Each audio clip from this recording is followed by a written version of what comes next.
When I was around 12 years old, my best friend and his family moved to the country on a large tract of land with several buildings. The first was an old house that had been the original residence before the previous owners started to construct a new house towards the back of the property. I had stayed there once when they first bought the property, while the old owner was still packing up the other house, but I don't recall much about that. We had spent all day walking around the land. I just remember being so tired, and I went to bed before 8. The weekend that they moved into the new house, they invited me to stay the weekend with them. It was nice. New house that the previous owner had built, but didn't quite finish it. It wasn't until years later that I found out it was because his wife had passed away, and he just couldn't finish it. So he put it up for sale. It was just a large ground floor that he designed to be accessible in a large basement that was largely unfinished. When we would go down the stairs to the basement, it opened up to a large room with wood paneling that had intended to turn into a den, connected to a workshop by a door, all just revealing the concrete floor. Through the workshop, there was another door that led into the garage. He had built a nice long workbench out of wood, but it had largely looked unused. That weekend, we had moved down a couple of couches, furniture, and a handful of rugs, and most importantly, the TV and video game systems. After moving everything in, we spent that evening staying up late playing video games. I had just fallen asleep on my couch. First, because when I first woke up, I could see the static of the TV still on the TV. I was cold and tired, so I just cozied up and went back to sleep. A little while later, I had awoke and saw his mom walk down the stairs in a robe. I assumed she wanted to check on us and turn the TV off. I quickly closed my eyes so she wouldn't think I was awake and left the TV on. After a few moments, I could still hear the slight hiss of the TV and expected it to be turned off at any moment, but it didn't. I slowly started to open an eye to peek, and his mom was standing right in front of the TV staring at us. I thought this was weird and quickly closed my eyes, trying to picture his mom. I suddenly realized this person is too tall and thin. This woman was not his mom.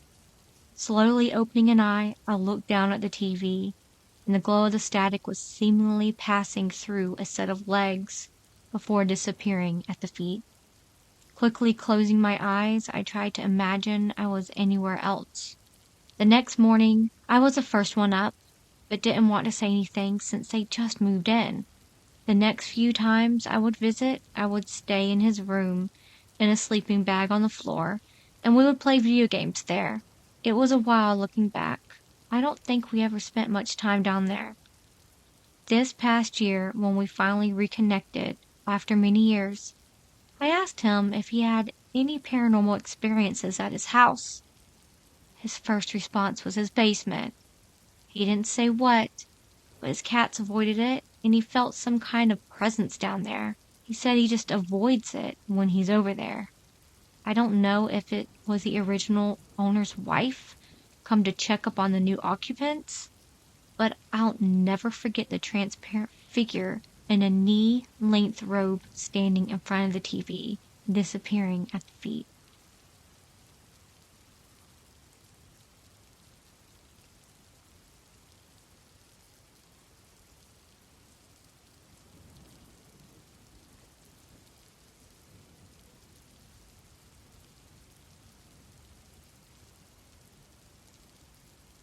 For much of my childhood, I had been extremely perceptive to the supernatural and paranormal, but had blocked it out for much of my adult life.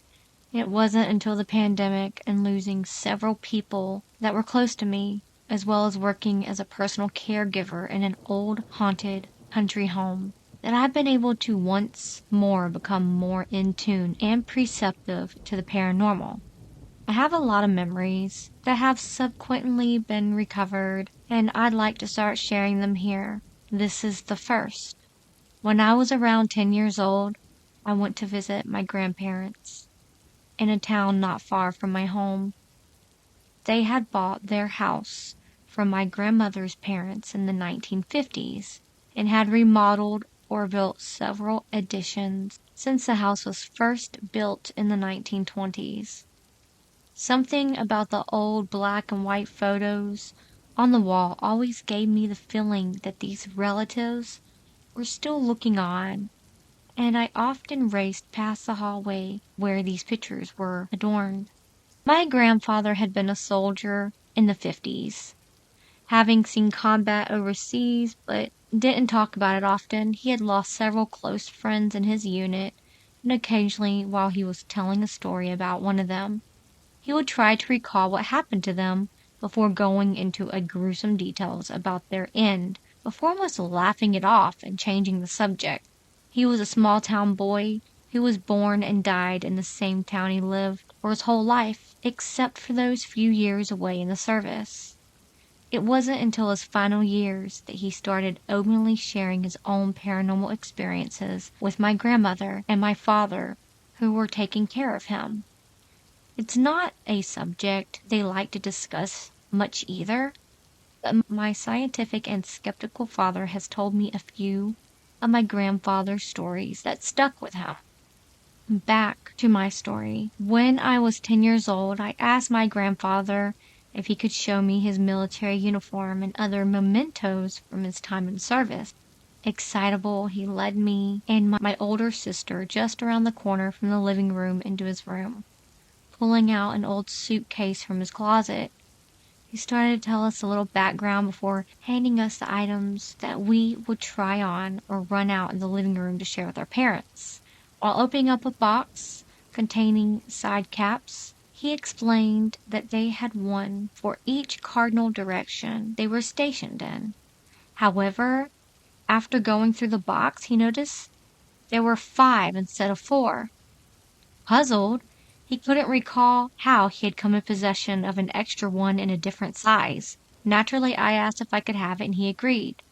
When we got home that night, I put the cap on a shelf in my closet and forgot about it. Our house was built in the 90s, on land that had no historical significance, so I didn't often think about the paranormal. The next few nights, I noticed my closet door had opened slightly after I would wake up. My closet was messy. I had a rack on the back that would hang clothes from and not think much about it. My closet was also in the corner of the room, opposite from my bedroom window, so light didn't travel over there. I would shut it before bed, but I would glance over it to see if I could spot it moving in the night. One night I had woke up and my closet door was open. I looked over and I could see a faint light just outside the door. Not from the window and not from inside the closet. Started to focus on it, and I could see from the light what appeared to be a thin young man figure in light khaki, just standing there, almost 3/4 in profile, just faintly turning his head looking into my closet. Terrified, I just closed my eyes, went under the covers, and tried to go back to sleep. This happened a few more nights, but as a non-religious family, I didn't know what to do. I was too afraid to ask my family, as my mom was easily frightened by the supernatural. My father was skeptical, and my sister would just make it worse. Eventually, one night when I woke up and saw the figure standing there at the edge of my messy closet, just peering around, I leapt out of bed and raced to turn on the overhead bedroom light on. When I looked back, he was gone. But I worked up the courage to go to my closet and turn the light on. I quickly searched for the hat and put it into the box. Exasperated, I said something along the lines of, "I'm sorry. I don't know who you are, but be free. This is my house and my grandpa gave me that hat." I never saw him again, and I wish I would have asked my grandpa about it, but I just imagined it was one of his old friends just looking for his lost cap.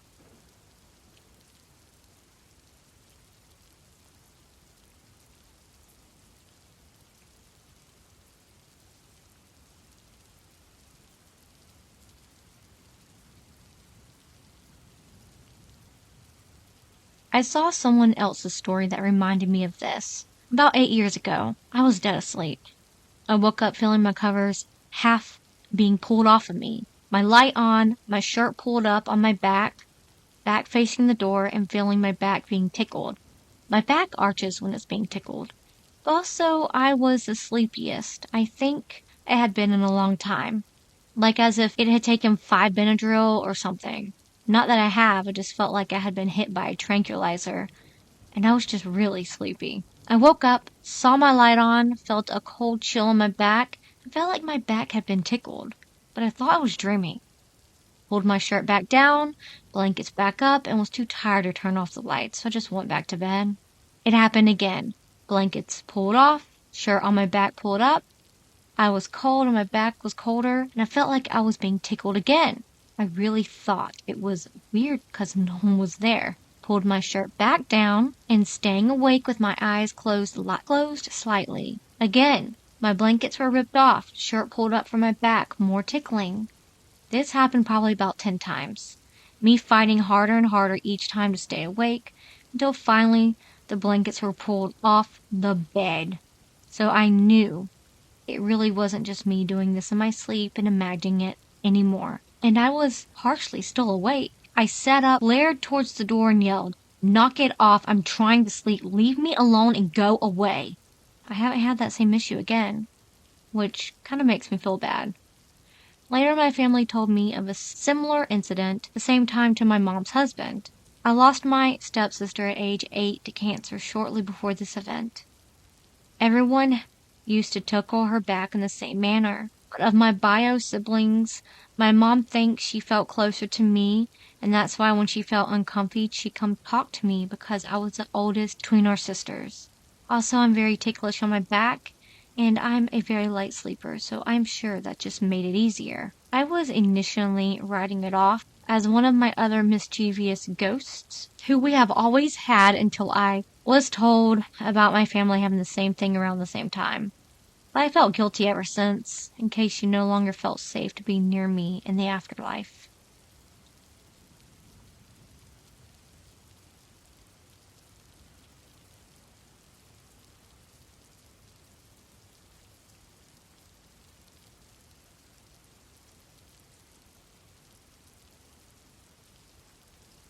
I'm a skeptic. Though I used to be obsessed with ghosts and even ghost hunted for years with my sister. I'm older now and stopped really believing in ghosts over 10 years ago.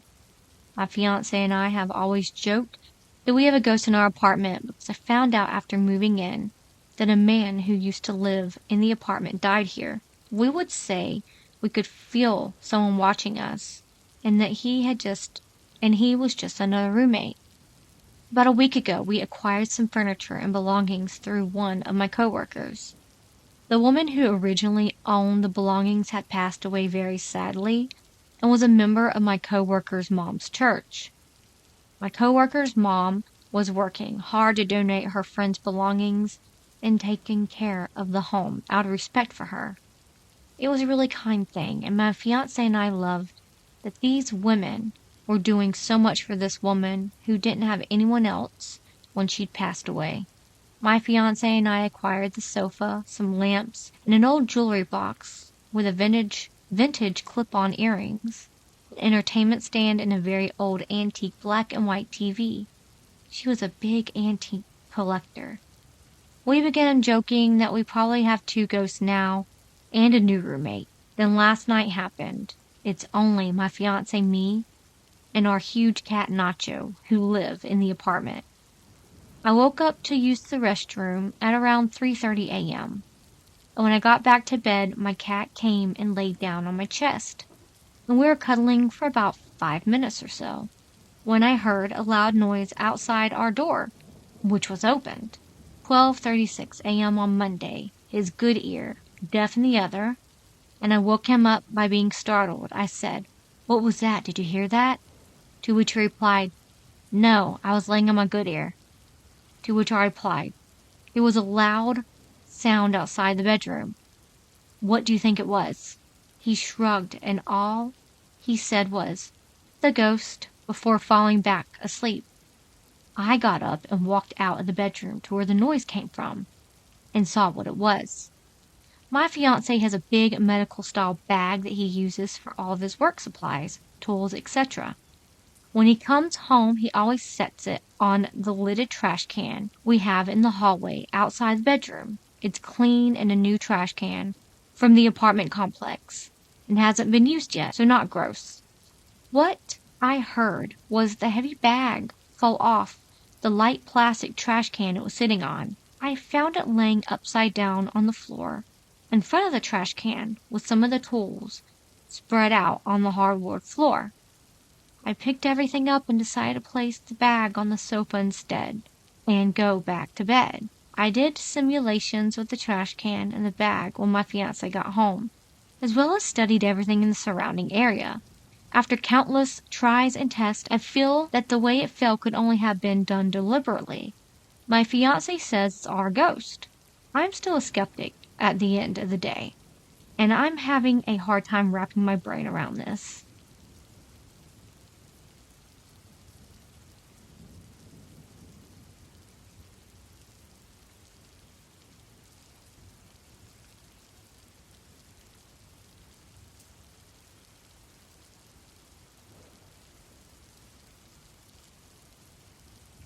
Some questions and stories about my house's ghost. My house is haunted by what we believe is an 8 to 10-year-old boy. He wears old-fashioned clothing and a cap. My nan says he likes to look at himself in the mirror. When he is close, you can smell an old cigar smell. He doesn't like anything to do with the monarchy or politics. When we were watching the Queen's funeral, we think he was glitching the TV, and he doesn't like my padding bear figure I had standing on the wardrobe. He always used to turn it around or flat on its back until one day he threw it, so we came up with the compromise of having Paddington face down. He also used to turn around my granddad's Winston Churchill statue. He used to take my clothes too. I had a pair of jungle animal pants that went missing for a year, then just showed up neatly folded on my shelf. We don't know too much about the little boy, but he has been here for a long time. I'd say 25 plus years, because he had been here since my nan bought the house. If I had to guess, maybe World War I or II time era. My area was heavily bombed and my neighboring streets were flattened. Is there any way I can find out more about him? How can I make sure he's happy in this house? Do you think his parents or family will also be here? I just hate to think that he's so young and all alone.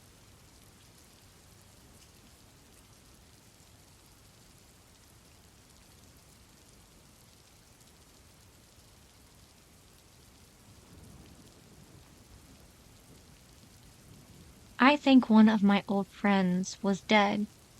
This is a bit of a rant because I just remember a majority of this. I don't remember much of when I was fairly younger than I currently am, 15, so I might be missing some details. But I have been piecing together someone who I met 5 years ago.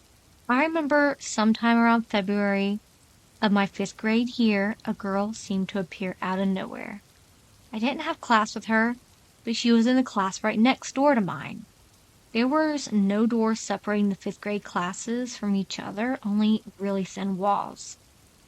She never really seemed to talk or interact with people. I rarely saw her myself. She was almost never at school, and I don't think I ever heard the teacher call her name for attendance. She always sat alone at lunch, and a few times she ever sat with other people, usually my friend group.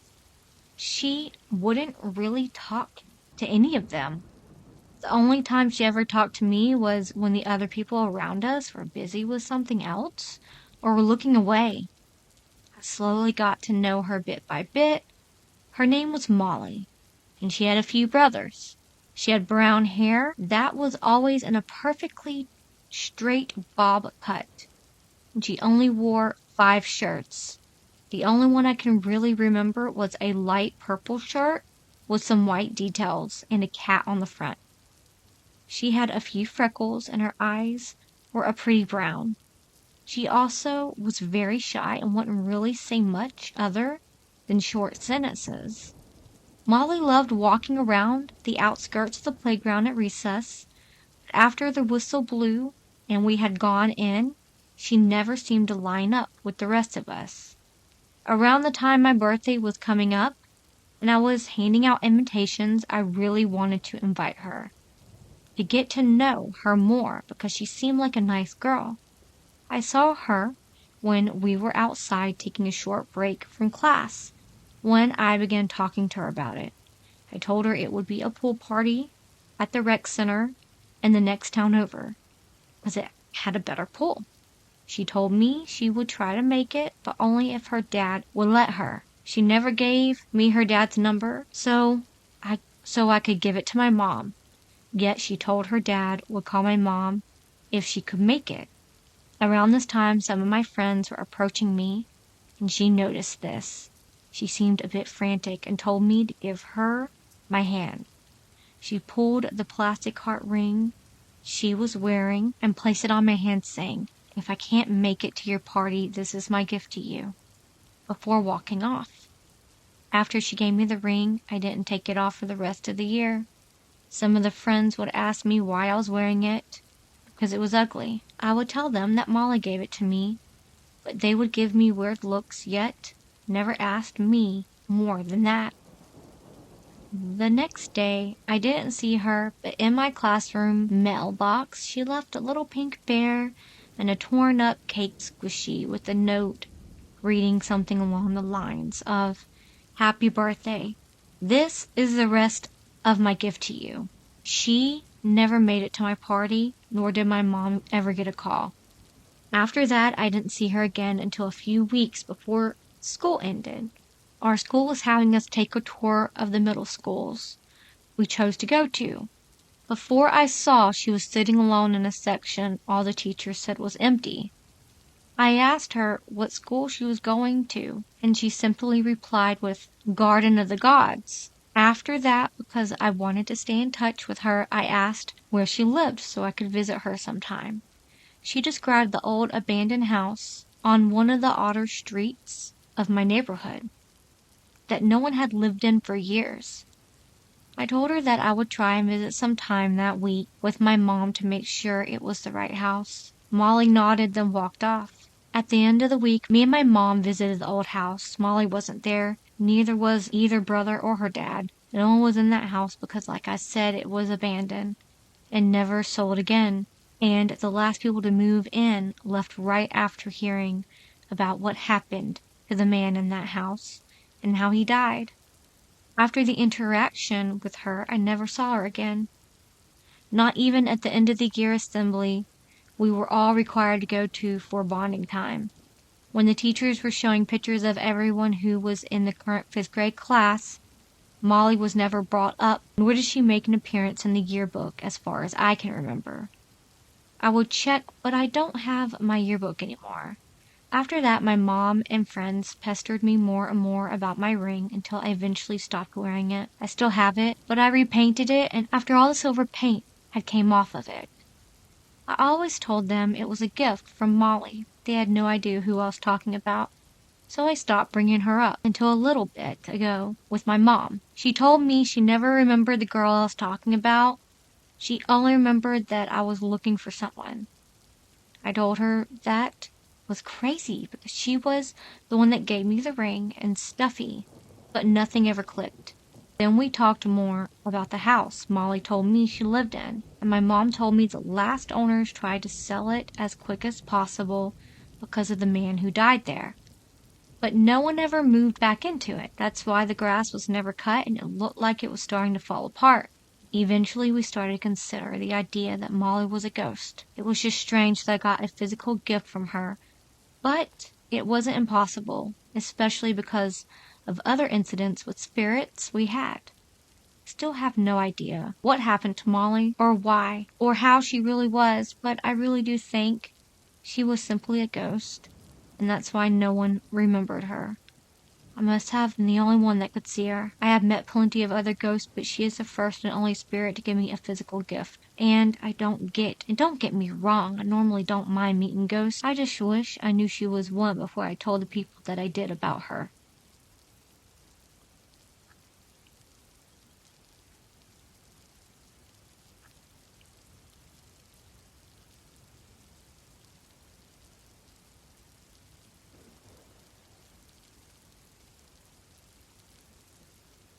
I wrote the following write-up immediately after this happened at about 5 a.m.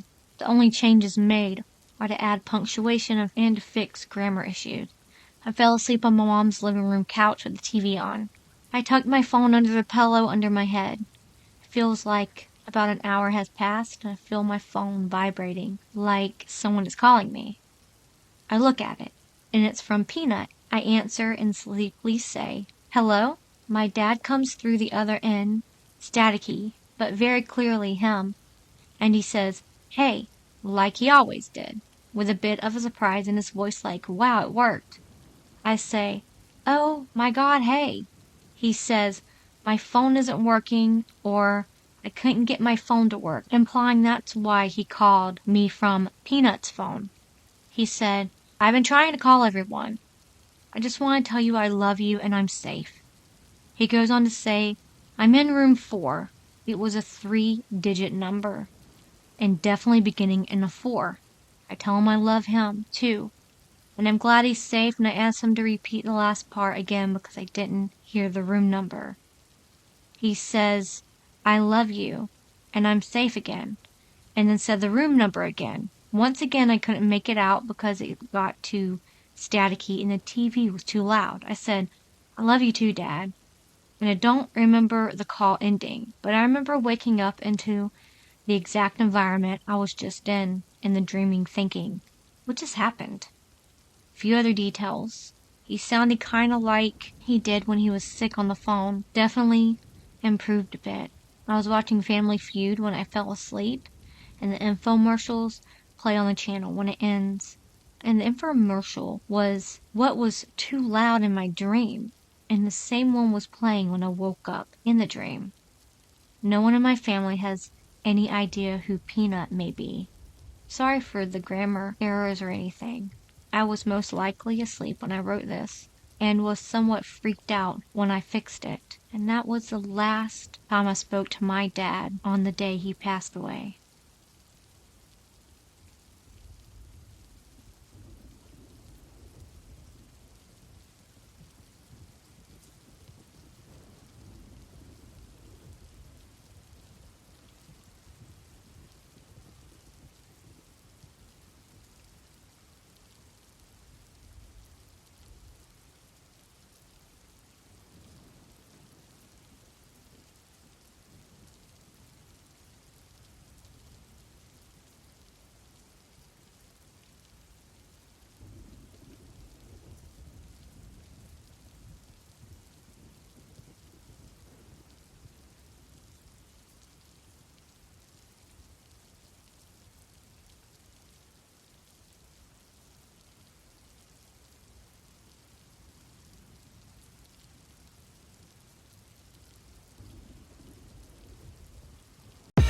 I live inside my own world of make-believe.